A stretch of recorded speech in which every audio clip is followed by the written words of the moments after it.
Le jour de notre anniversaire, ma petite amie m'a envoyé ce message, mon ex ne va pas bien, je dois y aller.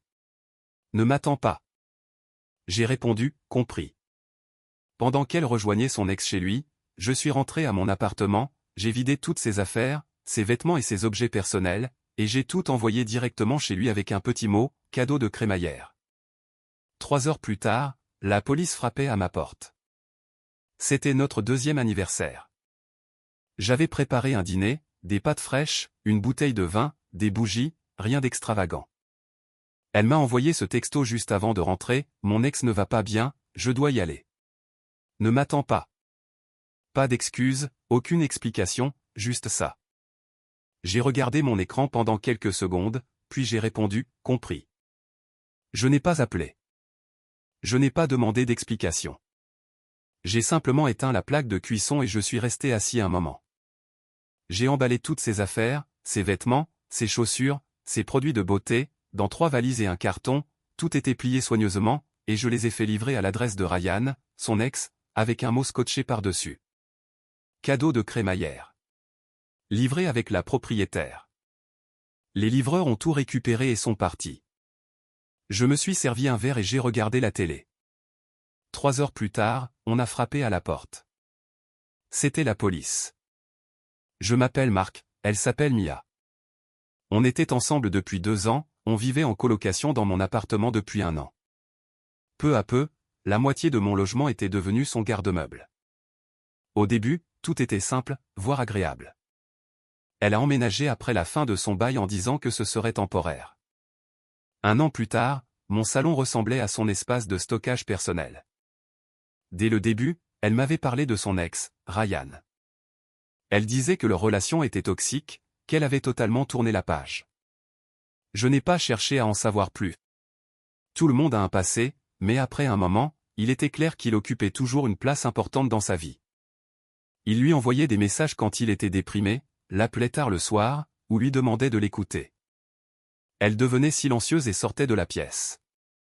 Quand je lui demandais ce qu'il se passait, elle répondait, « Il traverse une période difficile, c'est tout. » Les premières fois, je n'ai rien dit, pensant que ça passerait. Mais ça n'a pas cessé, c'est devenu une routine. Toutes les quelques semaines, il avait un problème que seule elle pouvait résoudre. Une nuit, je lui ai dit franchement, « Tu n'es pas sa psychologue. Ces problèmes ne sont plus ton travail. » Elle a hoché la tête, a dit, « Je sais », et a repris sa navigation sur son téléphone. La semaine suivante, elle a recommencé. C'est à ce moment-là que j'ai arrêté d'en parler. Ça ne sert à rien de discuter avec quelqu'un qui ne veut pas changer. Notre vie de couple est devenue étrange après ça. Elle était toujours affectueuse, mais ça semblait forcé. On s'asseyait sur le canapé, elle était sur son téléphone, à rire devant des messages que je ne pouvais pas voir. Parfois, j'apercevais le nom de Ryan dans les notifications. Je demandais, « Tu lui parles encore ?» Elle répondait, « Ce n'est rien », et changeait de sujet. J'ai pensé que je me faisais peut-être des idées. Mais au fond, je savais que ce n'était pas rien. Le truc avec Mia, c'est qu'elle aimait l'attention, peu importe de qui elle venait. Elle disait qu'elle aimait mon calme, que je ne criais jamais. Mais avec le temps, elle a commencé à confondre ce calme avec de l'indifférence. Je travaillais beaucoup, je rentrais fatigué, mais je prenais toujours du temps pour elle. Elle me reprochait de ne pas assez m'investir, pendant qu'elle envoyait des messages à son ex sur ses sentiments. À l'approche de notre 2e anniversaire, je n'attendais plus grand-chose. Pourtant, je voulais faire un effort. Je suis parti plus tôt du bureau, j'ai rangé l'appartement, préparé ses pâtes préférées, et acheté une bonne bouteille de vin. À 19h58, mon téléphone a vibré. Un texto d'elle, « Mon ex ne va pas bien, je dois y aller. Ne m'attends pas. » Aucune excuse, aucune raison, juste ça. J'ai fixé le message pendant 10 secondes, puis j'ai tapé, « Compris. » C'était fini. Aucun appel, aucune supplication, juste une mise au clair. Je me suis assis, j'ai regardé autour de moi, ses vêtements, ses maquillages, ses parfums, tout était à elle. Plus je regardais, moins je reconnaissais cet endroit. Ce n'était plus chez moi, j'avais l'impression de vivre dans le bazar de quelqu'un d'autre. C'est là que j'ai décidé de faire le ménage. J'ai attrapé ses valises sous le lit et j'ai commencé à remplir. Robes, chaussures, tout ce qu'elle avait éparpillé. Je n'ai rien jeté. J'ai tout plié proprement, non par gentillesse, mais par efficacité. Ça a pris 1 heure. 3 valises pleines et un carton. Une fois terminé, j'ai vérifié le GPS de sa voiture. Elle était déjà allée chez Ryan.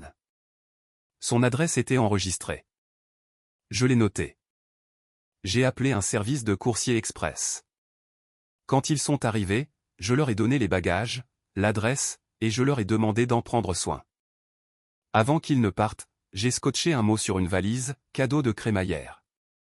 Livré avec la propriétaire.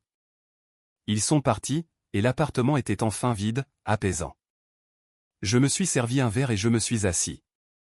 Aucune colère, aucune tristesse, juste du soulagement. Elle avait fait son choix, je l'avais juste aidé à l'assumer. 3 heures plus tard, on a frappé à ma porte. C'était la police. J'avais envoyé les valises, je pensais que c'était réglé, mais 3 heures plus tard, mon téléphone a sonné. Un numéro inconnu. C'était Ryan. Il semblait furieux. « C'est quoi ton problème, mec ? » Elle est devant chez moi en train de pleurer avec toutes ses affaires. Je ne lui avais pas dit de venir. J'ai répondu calmement, elle a dit qu'elle devait aller chez toi. Je me suis juste assuré que ses affaires arrivent aussi.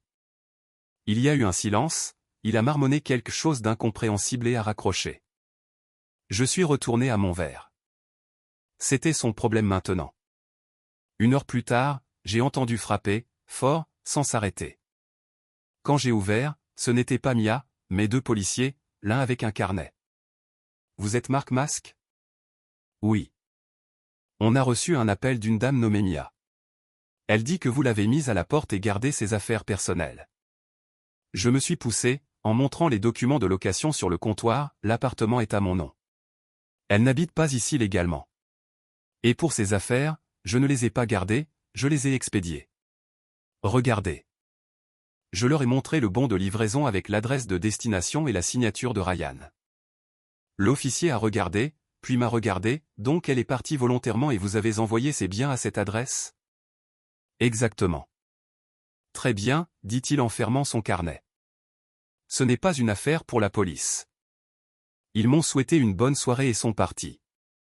Quand la porte s'est fermée, j'ai ri un peu. C'était absurde. Quelques minutes plus tard, mon téléphone s'est rallumé, c'était Mia. Je n'ai pas répondu. Elle a continué d'appeler, 10 fois, peut-être plus. Puis les textos, tu es fou. Tu m'as humilié. Tu n'avais pas le droit. S'il te plaît, on peut parler ? Je n'ai pas répondu. Il s'est avéré qu'après que Ryan ait raccroché, il ne l'a pas laissé entrer. Elle était arrivée en pleurs avec ses affaires, et il ne voulait pas être mêlé à ça. Il était déjà passé à autre chose, il avait quelqu'un d'autre. Il lui a dit de partir et a fermé la porte. Elle était donc coincée dehors sans nulle part où aller. Elle a dû aller voir la police en espérant me faire culpabiliser pour que je la reprenne. Quand ça a échoué, elle a essayé la pitié. Rien n'a marché. Au matin, nos amis communs m'envoyaient des messages, « Mec, qu'est-ce qui s'est passé avec Mia ? Elle dit que tu l'as virée sans raison. » J'ai ignoré tout le monde. Ça ne sert à rien d'expliquer quand la vérité finit toujours par se savoir. Plus tard ce jour-là, elle a laissé un long message vocal, en pleurant, s'excusant, disant que Ryan l'avait piégée et qu'elle n'avait nulle part où aller. J'ai écouté 10 secondes et j'ai supprimé. Je n'étais pas intéressé par son jeu. 2 jours plus tard, mon propriétaire m'a appelé. Apparemment, Mia l'avait contacté pour dire qu'elle était victime d'une expulsion illégale. Le propriétaire, un homme âgé, a juste ri et m'a raconté. J'ai expliqué la situation, lui ai envoyé une copie du bail. Il m'a dit, ne vous en faites pas, elle fait juste du mélodrame. C'était la fin de ça. Mais évidemment, Mia ne s'est pas arrêtée là. Quand la manipulation échoue, les gens comme elle passent au contrôle des dégâts, mensonges, demi-vérités, histoires larmoyantes. Elle a commencé à poster des trucs vagues sur les réseaux, certaines personnes deviennent froides du jour au lendemain. Je n'aurais jamais cru être jeté comme un déchet. Quelques personnes m'ont recontacté, je n'ai pas répondu. Pendant ce temps, Ryan m'a écrit une fois de plus, elle est encore devant mon immeuble. J'ai répondu, gère ton bazar. Elle n'est pas mon problème, elle est partie. Change peut-être les serrures. Il n'a pas répondu. Au 3e jour, elle n'avait plus d'option. Ryan ne voulait pas d'elle, je m'en fichais, et elle ne pouvait avouer à personne qu'elle m'avait quitté pour son ex, ce qui s'était retourné contre elle de la pire des manières. Alors, elle a changé l'histoire. Maintenant, j'étais le méchant qui l'avait mise à la porte, et elle, la pauvre victime essayant juste d'aider un ami. C'était pathétique à regarder de loin, mais je ne suis pas intervenu. Chaque appel est resté sans réponse. Chaque message restait en lu. Finalement, le silence a fait un meilleur travail que n'importe quel argument. Elle voulait le chaos, l'attention, le drame. Je ne lui ai rien donné, et pour elle, c'était la pire des punitions. Une semaine a passé. Je pensais que c'était calme, mais Mia n'avait pas fini. Les gens comme elle ne s'arrêtent jamais tant qu'ils ont un public. Elle a commencé à poster des photos d'elle assise par terre avec une valise derrière, avec des légendes comme « Recommencer est dur » ou « Certaines personnes n'ont pas de cœur ». Elle a même créé une cagnotte en ligne intitulée « Nouveau départ après un chagrin ». La description disait que son petit ami l'avait jeté à la rue en gardant tout. Objectif, 5 000 €. Des amis communs m'ont envoyé des captures d'écran, demandant si c'était vrai. Je leur ai envoyé une seule image, le bon de livraison signé par Ryan. Ils ont arrêté de poser des questions. 2 jours plus tard, sa mère m'a appelé. Je ne lui avais pas parlé depuis le début de notre relation. Elle n'a même pas dit bonjour, Marc, je ne peux pas croire que tu aies volé ma fille. Elle dit que tu as gardé ses bijoux et son sac Chanel. J'ai dit calmement, madame, je n'ai rien gardé. J'ai emballé chaque objet qui lui appartenait et je l'ai envoyé à l'adresse de Ryan. Vous pouvez appeler le transporteur, il y a une signature. Silence. Puis elle dit que son sac Chanel n'est pas là. Peut-être qu'elle devrait mieux chercher, ai-je répondu, ou peut-être que Ryan l'a. Dans tous les cas, ce n'est pas mon problème. Elle a raccroché. C'était la dernière fois que j'entendais parler d'elle. Quelques jours plus tard, Ryan a encore écrit, elle est revenue devant chez moi, elle hurle. Je lui ai dit de partir. Elle dit qu'elle n'a nulle part où aller. J'ai répondu, pas mon problème, mec. Elle a fait son choix. Ce soir-là, je les ai bloqués tous les deux. À la fin de la semaine, sa cagnotte avait récolté 200 €. Puis quelqu'un a mentionné dans les commentaires ses récentes virées shopping dans ses stories Instagram. La campagne a disparu le lendemain matin. Ensuite, est venue la phase de diffamation. Elle a commencé à envoyer des messages à nos connaissances communes disant que j'étais contrôlant, émotionnellement abusif, et que je l'empêchais de voir ses amis. Le scénario classique. Quelques personnes l'ont cru, la plupart non. Ceux qui me connaissaient vraiment ont juste levé les yeux au ciel. 2 semaines plus tard, je dînais avec une collègue. Juste un repas, rien de sérieux. Au milieu du dîner, devinez qui est entré? Mia. Elle m'a vu immédiatement, s'est figée, puis a marché droit vers moi. Waouh, a-t-elle dit assez fort pour que tout le monde entende, tu n'as pas mis longtemps à me remplacer, hein? J'ai soupiré, Mia, pas maintenant. Elle a ignoré, tu me vires, tu m'humilies, et maintenant tu es en rendez-vous? Tu es incroyable. Le restaurant était silencieux. Ma collègue semblait mal à l'aise. J'ai dit calmement, tu m'as quitté le soir de notre anniversaire pour aller voir ton ex. J'ai juste envoyé tes affaires au même endroit que toi. C'est tout. Son visage a changé. Elle ne s'attendait pas à ce que je le dise si directement en public. Les gens regardaient. Elle a insisté, j'essayais juste d'aider un ami. Ton ex-petit ami. Le soir de notre anniversaire, sans explication. Tu veux vraiment faire ça ici? Elle n'a pas répondu. Elle est devenue rouge et est partie en grommelant que j'étais un abruti. Après ça, la rumeur s'est propagée. Les gens ont enfin compris ce qui s'était passé. Sa version de l'histoire ne fonctionnait plus. La nouvelle petite amie de Ryan a apparemment interdit à Mia de le contacter. Même Ryan a fini par dire à tout le monde qu'il en avait assez du cirque. Mia a perdu le soutien qu'elle obtenait de tout le monde, sa famille, ses amis, ses abonnés. J'ai entendu dire qu'elle avait emménagé dans une petite chambre quelque part et qu'elle voyait un homme plus âgé avec de l'argent. Le classique. À ce stade, j'ai arrêté de faire attention. Le chaos a fini par s'éteindre de lui-même. Je n'avais pas besoin d'expliquer ou de prouver quoi que ce soit. J'avais fait ma part. Tranquillement, proprement, en laissant les gens parler.